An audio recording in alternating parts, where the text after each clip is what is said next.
जय गजानन. मकर राशीच्या जातकांसाठी मार्च 2026 हा महिना कसा जाणार आहे हे आपण बघणार आहोत. की मार्च महिन्यामध्ये तुमचं हेल्थ असेल, रिलेशनशिप असेल, जॉब असेल, बिझनेस असेल, पार्टनरशिप असेल, लव्ह रिलेशनशिप वगैरे कसा जाणार आहे हा महिना ओव्हरऑल तुमच्यासाठी हे आपण बघणार आहोत.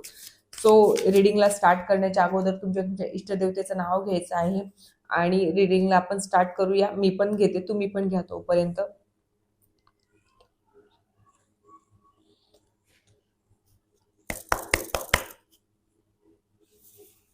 रीडिंगला स्टार्ट करण्याच्या अगोदर तुम्ही कमेंट्समध्ये जय गजानन लिहून या रीडिंगला रेझोनेट व्हायचं आहे.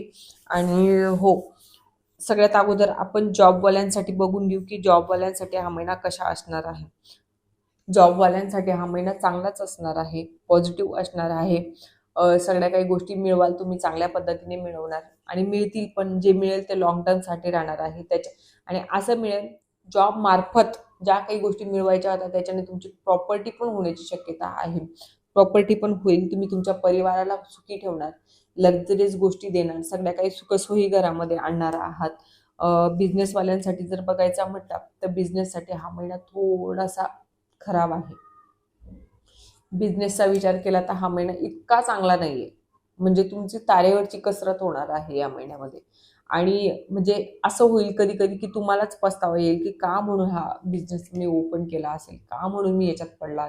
पण असंही होईल. पण बघा, कुठलीही वाईट गोष्ट ही आपल्या चांगल्यासाठीच होत असते. अपॉर्च्युनिटी आपल्याला मिळवायची असते, अपॉर्च्युनिटी आपल्याला गेन करायची असते. असं नाही की प्रत्येक गोष्ट वाईट होती तर तिला वाईटवर सोडून सगळं काही हात वरती करून द्यायचे. नवीन स्टार्टिंग करा, नवीन काही गोष्टी मिळवा, सक्सेस तुम्हालाच मिळेल. परिवाराचा विचार जर केला असता तर परिवारासाठी चांगलाच असणार आहे, चांगला असेल. प्रवासाला जर जात असाल तर वाहनाशी सावधान, वाहन व्यवस्थित चालवा, वाहनाशी छेडखानी करू नका. बोलणं तुमचं चांगलं ठेवा, तुमचा राग, तुमचा संताप तुमच्या जवळ ठेवा, तुमच्या मनात ठेवा, कुणाला बोलू नका. जर वाईट बोलाल तर परिवारात सगळ्या काही गोष्टी विस्कटतील, सगळ्या काही गोष्टी खराब होतील. असं व्हायला तुम्हाला नको असेल तर चांगलं बोला, चांगलं बोलाल, चांगलं राहाल तर सगळ्या काही गोष्टी चांगल्या असतील. व्यवस्थित असणार आहे.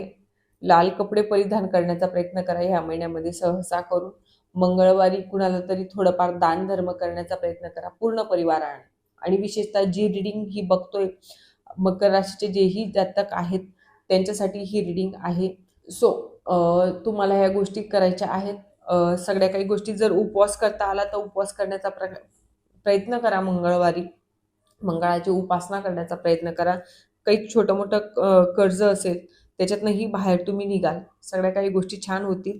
सो लव्ह रिलेशनशिप असेल किंवा पार्टनर्स होणार असतील त्यांच्यासाठी आपण बघून घेऊ. जे कुंपण तुमच्या आजूबाजूला तुम्ही घालून ठेवला आहे, जो वेढा तुम्ही तुमच्या आजूबाजूला घालून ठेवलेला आहे त्याच्यातनं बाहेर निघण्याची वेळ आहे. तुम्ही त्याच्यातनं बाहेर निघू शकतात, फक्त तुम्हाला प्रयत्न करायचा आहे बस.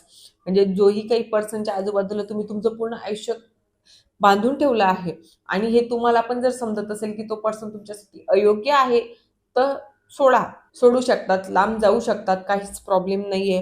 काहीतरी छान नवीन अचीव करण्याचा प्रयत्न करा. देवावर विश्वास ठेवा, देवाची उपासना करा, मंत्र चॅन्टिंग करा. जेवढं तुम्ही देवाशी जुळाल तितक्या काही गोष्टी तुमच्यासोबत पॉझिटिव्ह होतील, पॉझिटिव्ह राहतील, सगळं काही व्यवस्थित होईल. हेल्थचा विचार केला असता तर हेल्थसाठी हा महिना चांगला असणार आहे. थोडासा इमोशनल होऊन मनस्ताप होईल.